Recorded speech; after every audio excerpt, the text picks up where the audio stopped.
Already? It's that time of the week already? Of course it is. It's time for another show from Colin Jones, the Reasonable Adventurer. Time for you to take another step towards creating your own opportunities for satisfaction. And it's a huge welcome to you all to episode 94 of the Reasonable Adventurer. I hope you're well. I hope you're out there defining things on your own terms. I've certainly had a good week when it comes to that. It's been a really enjoyable week. I think I've actually had one of my more productive weeks. And I had a task which in some senses I wasn't looking forward to, and in other senses I couldn't wait to do. And that was doing all the revisions and all the attending to all the suggested edits on my book that's coming out in June. And that's, it's one of those jobs which you need to get done if you want the book published. But nevertheless, it's going back and having to redo things. And so it's not so much the words, it's more the images and the charts and the figures. And whenever you get a problem with one of those, it might mean you have to start all over again. And so that can be quite a long and arduous process really for just fixing one apostrophe maybe, or whatever the case may be. So that's behind me. And it sort of led me, as I was working through that, I got so much satisfaction out of actually doing that. And it led me to this process of thinking about the benefits from looking back. And that sort of inspired today's episode, really, this notion of looking back. Because what I've been able to do across the course of this week, as I've been finding time to attend to all these edits, is I've had the opportunity to go back and read the things that were written only 6 months ago, although many of them do connect back to observations and ideas and research that's been done in the past. And you have those moments where you can reflect and think to yourself, that's a pretty powerful idea. Did I say that? Did I write that sentence? And that's always a nice process because we change our minds on things quite often. And so we might have an opinion in 2005, which actually we don't hold particularly current in 2008, and may have already changed again by 2011. But this book is about laying down a foundational brick in a way of thinking in the social sciences. So it had to be accurate and had to be consistent with the way ecological thinking is somewhere else. And being able to go back and to look at what's been written and to feel proud of what's written, but to be curiously stimulated by what was written as well is really nice. And in the past, when I've published a book, and indeed an article, I tend not to pick it up and want to read it. But I'm going to do that with this book. With this book, when I get hold of the full copy, I'm going to sit there and I'm going to read it. I know that in doing that, I'm going to come across the occasional typo that managed to sneak through the proofreading stage and my stage and with my co-author. That doesn't worry me too much because at the end of the day, that actually is a part of who I am. And that's really just that. But I want to try and become more intimately connected. I want to be able to look back at those recent musings, those ideas, the words that are there. I want to become better connected to those ideas. And there's a lot of reasons for that. Some are very practical in terms of being able to move forward to the next step in terms of the type of design of research that might be required. But also because I want to start living those words. I want to start thinking those words in my immediate life. And that sort of brings me to another part of the topic today. And it's interesting. I think there's two sides to this coin, this looking back idea. I think it's great to be able to do what I've just said, and I don't think we do it enough. And I think we move forward. It's not like we sort of say, let's go and get our school kids and get them to look at their work from last year or 2 years ago or 4 years ago and get them to actually see how things have improved and what their progress has been. I think Facebook does it for us now, doesn't it? You wake up in the morning and there's a memory there from 3 years ago and you think, wow, that looked different, or we were doing that then, we're not doing that anymore. And that's pretty cool. So you've already got these sort of automatic opportunities to look back in life. But I think there are definitely some manual operations that are required here for us to sort of bring in this way of thinking, this way of actually approaching what's actually happening in our life and trying to make sure we go back and connect it to our previous thoughts and ideas and activities. So that's something that I'm going to be working on. I'm in the process of writing a paper at the moment about a particular aspect of education curriculum. I'm not going to bore you with all the details and focus of that, other than to say one particular aspect of this focuses on what it actually is that students should be learning. And this has been quite interesting because it's taken me back to a great book by Ralph Tyler, which was written in 1949, called The Basic Principles of Curriculum and Instruction. And it's a lovely book and one that I hold very dear to my heart because I love the writing style, I love the frankness, and I love that it's holistic in one sense, and at the same time, it zeroes in on the things that really matter. And so when thinking about not just the purpose of education, but the focus of education, Ralph deals with some really cool stuff in terms of what actually is the point of education. Is it to provide students with this deep and broad exposure to ideas and knowledge? Or could it be to actually provide students with an understanding and an ability to navigate their immediate interests? I think this is really interesting, right? And for those of you who are connected to experiential, pedagogical, entrepreneurial learning, this is a really interesting little topic to consider, right? And I'll just read you a little passage here. Bear in mind, this is 1949.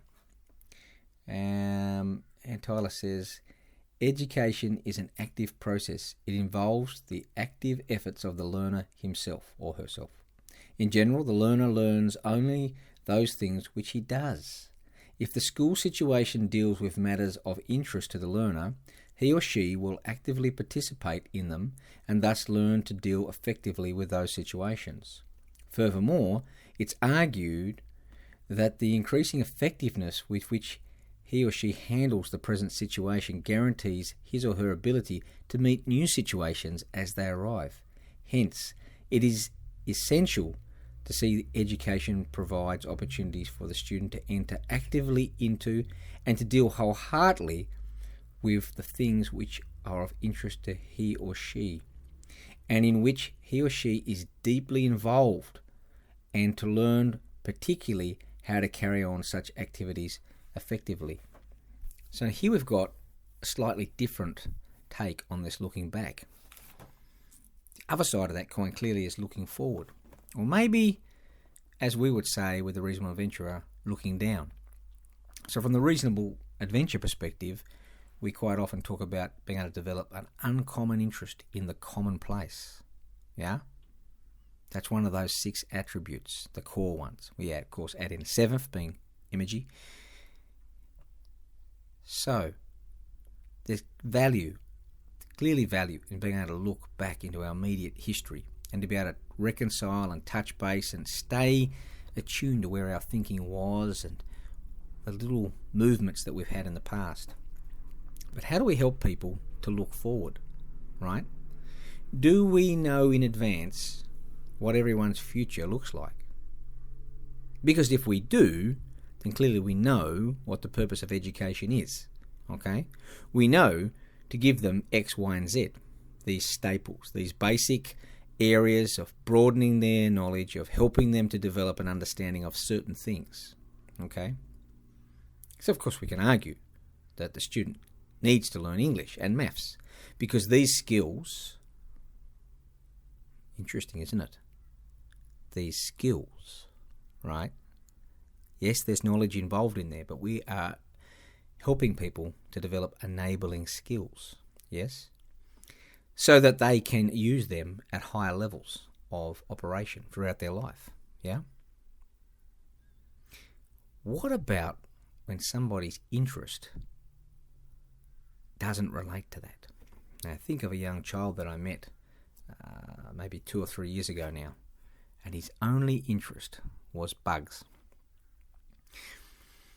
And he was quite a child with autism, a bit withdrawn, as you can imagine, and really living in his own world. And so trying to get him to connect and to be deeply engaged with a standard curriculum that dealt with English, science, maths, music, whatever the case may be, was a difficult task, because all he really saw and cared about was bugs.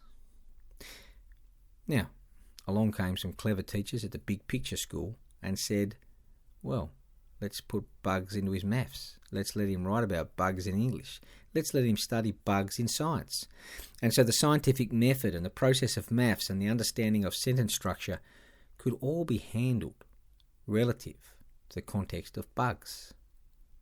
The students' work and involvement with the school went through the roof, right alongside his confidence. So while that's an isolated case, I think what is so interesting about that story is that there's no reason why that doesn't have the opportunity to play out in a micro sense for every one of our students. So I'm not talking about every one of our students being able to go off and do whatever they want, wherever they want.